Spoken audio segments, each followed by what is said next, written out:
Halo semua, jumpa lagi di Tahu Isi, podcast GK Epic. Yang belum tahu, dikasih tahu. Yang sudah tahu, diisi. Nah, kita lanjutkan sesi yang waktu itu ya, yang sebelumnya. Kalau teman-teman udah pernah lihat, pada saat itu kita ada ngomongin mengenai peran pemuritan keluarga ya. Waktu itu kita sampai mana, Ing? Kalau nggak salah hari itu yang aku dapat itu pemuritan keluarga itu penting dilakukan. Dan yang berperan itu adalah papa mama. Kalau enggak dunia yang akan mengisi anak-anak kita. Which is itu happens ya sekarang ya. Iya. Nah, berarti kalau kayak gitu teladan papa mama tuh penting banget ya? Banget. Justru itu yang jadi struggle-nya kita sekarang. Maksud tuh kita di rumah nih dulu waktu awal-awal kan pasti ada konflik gitu ya, pasti berantem. Waktu belum belajar kita berantem mungkin di depan anak. Tapi ketika dan anak melihat belajar, itu semua ya di depan kita ya. Nah itu tentunya kan nggak mudah ya begitu ya. Nah bagaimana tuh kita bisa benar-benar bisa menjadi teladan gitu loh. Kadang-kadang kalau buat saya nih yang kata-kata teladan itu tuh kayak tinggi banget ya. Iya, gue harus jadi yang sempurna gitu loh. Apakah seperti itu atau bagaimana ya? Bro-bro sekalian nih. Mungkin bisa memberikan insight. Saya kasih kehormatan kepada Bro Abadi dulu. Oke. Lemparnya cepet ya. Kalau lempar cepat ya, kalau tidak susah lambat ya. Kalau yang susah kita kasih lempar kepada yang masternya. Ini saya udah ngomong duluan, jadi teladan itu gak gampang. Saya lagi itu. Mungkin udah menjalani. Iya. Ya memang kata teladan itu berat sekali ya. Iya. Siapa yang bisa menjadi teladan yang sempurna selain daripada Tuhan kita Yesus Kristus kan? Setuju. Nah berkaitan dengan hal itu kita selalu diingatkan ada anugerah Tuhan. Maksudnya gini, kalau menjadi teladan kita nggak sempurna, tapi selalu ada anugerah Tuhan yang membuat kita dibenarkan kembali, disempurnakan kembali. Yaitu apa? Pertobatan. Pertobatan itu apa? Misalnya kita ada salah, tutur kata kita atau waktu kita ngomong agak tinggi nadanya, emosi segala macam. Ke istri atau ke anak ya itu ke istri dan ke anak sih, kayak gitu kan. Ya namanya juga tekanan kehidupan, tekanan pelayanan seperti ini. Suatu saat mungkin terlalu banyak gitu kan. Ada tuntutan ini dan itu kan. Menghampiri kita. Nah kita diminta lakukan sesuatu ini, kita nggak bisa penuhi. Karena secara emosional juga eksosis, secara fisik juga udah kelelahan gitu loh. Muncul kata-kata yang kadang-kadang gak bisa menyakitkan. Nah, selalu ada kata kunci untuk kembali ke benar apa? Yaitu kita bertobat. Hal yang kami lakukan adalah apa? Say sorry, mengatakan sorry ya, Papa udah bersikap kasar. Maksud Papa tidak seperti ini. Oh itu nggak menurunkan gengsi ya? Oh enggak. Kan papa gitu kan ya, bener nggak? Kita orang nomor satu di keluarga. Gitu. Ya sebenarnya gini, kalau berdasarkan tradisi itu gengsi. Kita ngomong gengsi. Tapi kan kita mau belajar daripada konsekuensi setelahnya kita tidak melakukan permintaan maaf itu, lebih berat, hati kita nggak ada damai sejahtera. Secepat itu kita lakukan permintaan maaf, kita bertobat, lebih cepat mendapatkan damai sejahtera itu, kita lebih tenang.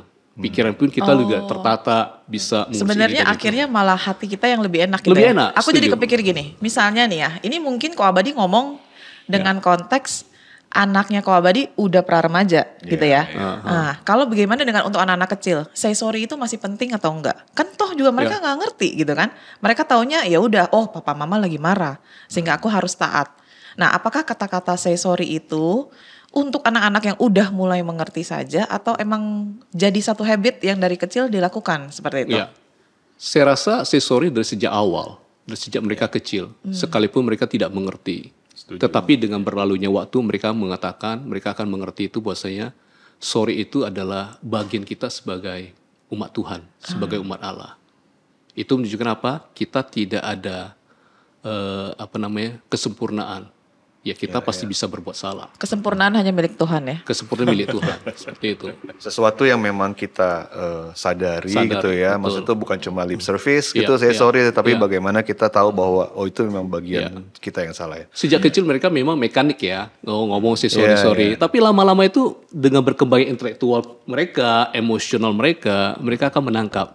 Oh apa yang diajarkan oleh orang tua, oleh papa mama. ternyata dasarnya ini. Betul. Seperti itu. Oke. Kayaknya dari Bro Gunawan ada yang mau nambahin dari tadi. Udah mau ngegas nih. Saya kayaknya dengerin aja, bagus juga. Jadi saya nggak usah tambahin. Kalau nggak mau ada yang ditambahin, mungkin kita boleh minta ini. Misalnya kira-kira ada gak kejadian nyata di mana Bro Gunawan atau Ko Abadi melakukan say sorry ke anak-anak, dan kira-kira respon anak-anak itu apa ketika mendengar say sorry dari papanya seperti itu? Iya. Ada satu kali itu saya ngomongnya agak dengan nada tinggi ya, dengan anak saya yang kecil. Sebenarnya dua-duanya sih ya. Oke. Jadi pada waktu itu saya marah dengan sangat hebat pada waktu itu ya. Tetapi waktu setelah selesai saya marah sama anak saya, terusnya setelah selesai itu saya berdiam diri di salah satu ruangan dekat pastori saya. Lalu di situ Tuhan bekerja. Ya, dia bilang, kenapa kamu harus marah seperti itu? Ya. Nah akhirnya cepat kamu mesti ngomong saya sorry kepada anak kamu. Nah, lalu di saat itu saya langsung taat loh. Jadi saat itu saya bilang, maaf ya tadi Dedi ngomongnya terlalu keras sama kamu dengan nada tinggi. Dedi minta maaf. Lalu saya peluk dia. Gitu loh. Jadi waktu kita melakukan hal ini kepada anak itu bisa belajar. Dia belajar bagaimana juga nanti ke depan harus berkata say sorry, tapi tentu aja bukan hanya dengan lip service. Lip service. Tetapi dengan hati yang terdalam. Nah, seperti itu. Respon si anak gimana saat itu? Saya kayaknya dengar aja terharu nih. Iya. Merinding. Kaget juga ya. Kaget anak kalau biasa saya sebenarnya waktu belajar mengatakan saya sorry kepada anak, kan biasa kita orang Tionghoa kan suka ada pride juga ya. Iya. Betul. Suka ada pride, kayaknya ngapain gue ngomong, dia kan anak, gue kan bapak. Iya, Ya betul. kan? Jadi dia dong yang harus minta maaf ke saya. Tapi di dalam Tuhan itu tidak ada begitu. Karena kita adalah menjalankan kerajaan Tuhan. Betul. Kita hidup dalam kerajaan Tuhan. Dan kita ingat bahwa anak-anak kita ini nggak kecil terus loh. Iya. Dia akan semakin besar. Benar. Dan dia akan menjadi pemimpinkah atau menjadi siapakah, itu kan nanti Tuhan yang tentukan. Tetapi karakter itu terbentuk di rumah. Ya, dan waktu dia terbentuk di rumah, dia belajar itu kepada orang tua. Dan orang tua yang belajar firman Tuhan. Jadi kasih Kristus itu dipraktekkan langsung kepada anak-anak. Nah, jadi dengan demikian anak-anak itu akan melihat, oh ya, berarti papa saya ini sungguh-sungguh mempraktekkan apa yang firman Tuhan katakan. Betul. Dan juga hal ini kayaknya sepertinya nggak terjadi di hubungan orang tua dengan anak ya. Nah, tadi kan kita ngomong orang tua dan anak, tapi hubungan ini pasti juga terjadi di antara suami dan istri gitu ya, antar pasangan. Berani menyatakan maaf, memperbaiki relasi, dan akhirnya semuanya itu sebenarnya tuh itu yang dilihat anak-anak. Setiap hari gitu kan. Nah nggak mungkin dong, masa mungkin dia melihat papa mamanya rohani di gereja, pelayanan segala macam, tetapi nanti menjadi satu figur yang berbeda di rumah gitu kan. Nah itu stigma yang ada tuh sebenarnya. Jadi kayak istilahnya orang papa di gereja malaikat. Ya di rumah ya itulah kita tahu. By the way, ngomong-ngomong soal perbedaan tadi, justru yang menyebabkan generasi muda kita itu meninggalkan gereja. Iya. Karena mereka melihat, loh, papa saya, mama saya seperti malaikat di gereja, tetapi di rumah ya gitu, tidak menjalankan yang sesuai dengan firman Tuhan katakan. Benar. Nah, jadi kita menghimbau kepada pasutri-pasutri kita, papa mama, supaya mereka itu betul-betul menjalankan firman Tuhan dengan baik. Jadi pada prakteknya apa adanya ya di hadapan anak kita ya. Kalau misalnya ingat sesi yang pertama itu sebenarnya ritmenya itu ada di keluarga kita. Kita nggak harus kok, misalnya kita kan tahu ya, kalau anak-anak sekarang kan Los Abadi ya, kesibukannya kan luar biasa ya. Dari pagi, pulang sekolah jam berapa ya? Jam 3. Jam 3 sore, terusnya belum ada les ini, les itu ya kan. Terusnya kalau misalnya kita paksa mereka untuk bahas Alkitab bareng-bareng, kadang-kadang di tengah-tengah kesibukan itu juga sulit bagi kita. Jadi kita nggak perlu paksa dalam artian begini. Wah, kita harus lakukan baca Alkitab bareng-bareng ini setiap hari. Jangan dipaksa seperti itu. Ya cukup satu kali aja.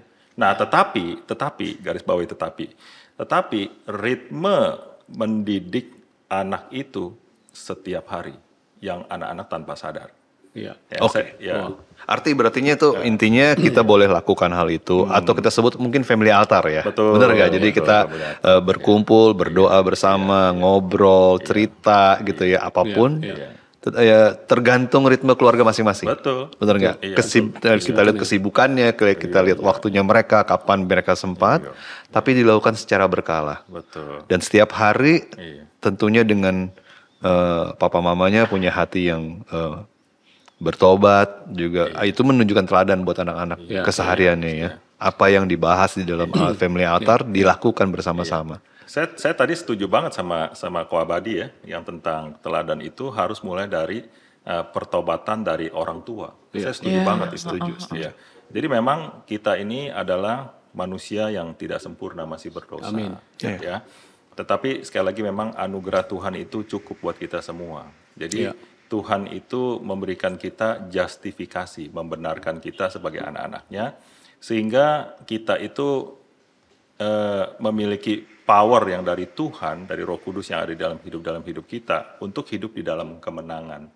Nah, jadi ngomong soal teladan tadi yang kita harus bertobat dan juga benar-benar menghidupi anugerah Tuhan di dalam kehidupan sehari-hari. Selain itu juga yang saya pikir lagi ini nyangkut soal teladan ya, yaitu kita harus membangun relasi. Jadi harus ada dua dasar ini. Jadi teladan itu harus dua dasar ini ya, Pak Abadi ya. Jadi yang pertama itu adalah hati yang bertobat, yang kedua itu hati yang ingin membangun relasi. Iya, betul. Kalau kita lihat kan Tuhan Yesus kan waktu murid-muridnya berubah, Tuhan Yesus tuh nggak tinggalin mereka loh. Tapi Tuhan Yesus itu membangun relasi kepada murid-muridnya. Nah sama, kan pemuritan keluarga ya.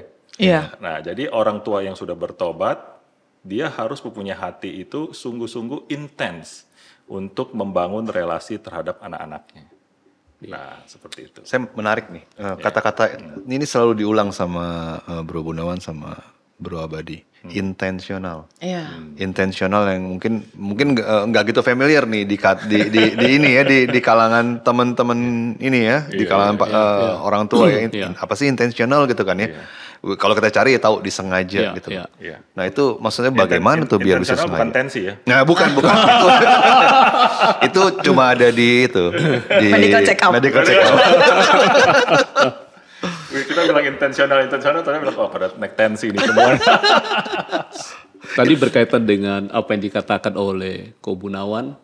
Nah mengenai permintaan maaf itu saya senang sekali.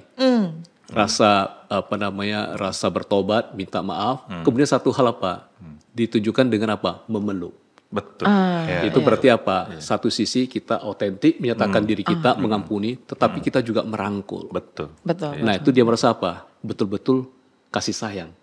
Betul-betul ada rasa penyesalan dari orang tua itu. Nah itu yang membuat apa? Gap itu akan dipulihkan kembali, cair kembali. Tapi kalau kita hanya sebatas ngomong, papa say sorry. Tapi kita jauh gitu loh. Nah itu beda gitu loh. Tapi kalau kita merangkul, something happen gitu loh. Ada rasa, wah papa saya, mama saya itu senang dengan saya. Itu. Aku jadi ingat, boleh share gak sedikit? Jadi kalau misalkan kita lagi ada perbedaan. Banyak juga gak apa-apa. Jadi 4 kita sesi kalau lagi ada bahaya. perbedaan gitu ya.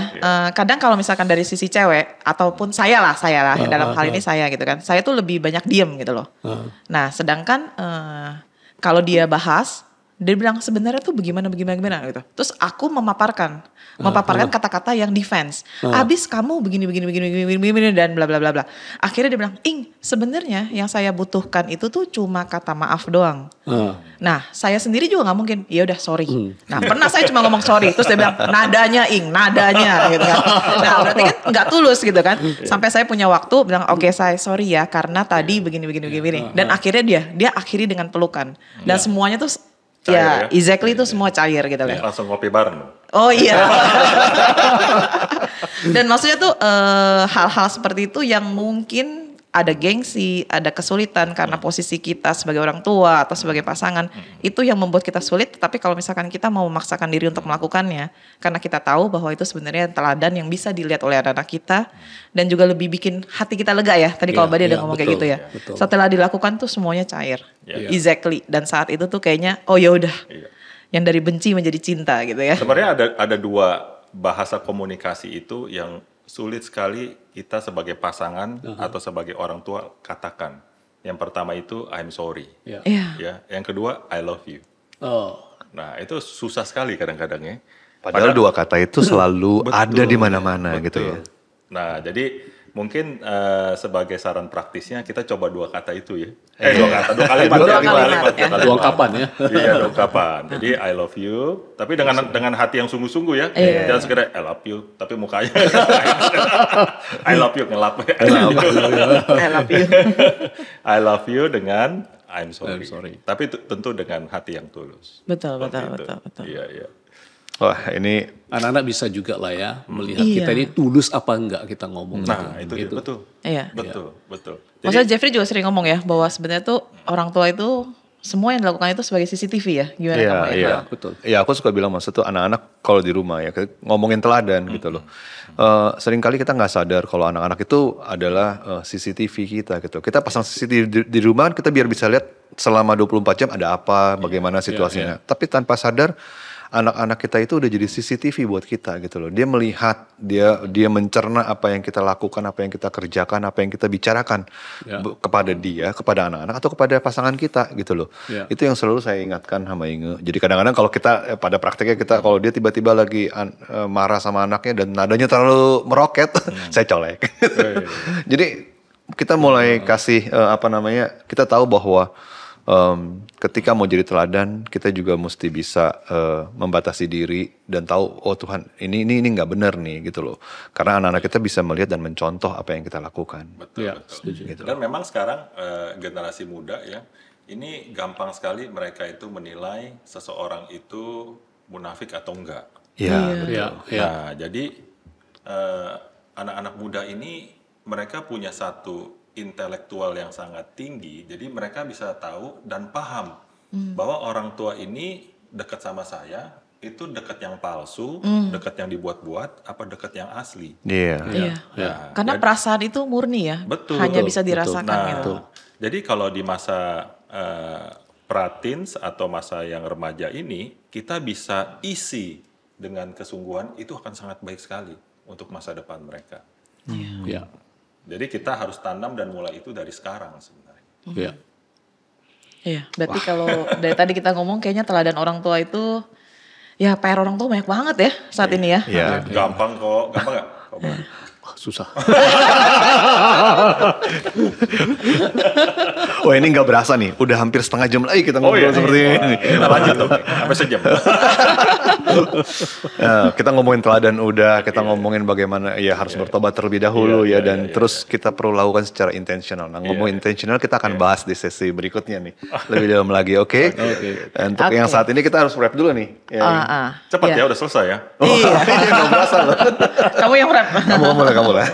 Oke, ya mungkin secara singkat teladan orang tua itu perlu dilakukan dengan irama yang tepat dan intensional gitu ya. Nah kilas baliknya kemudian pada kenyataan yang gak mudah, tapi kita ingat ada anugerah Tuhan dan juga kita boleh bertobat berkali-kali karena pengampunan ada di dalam Tuhan, seperti itu ya.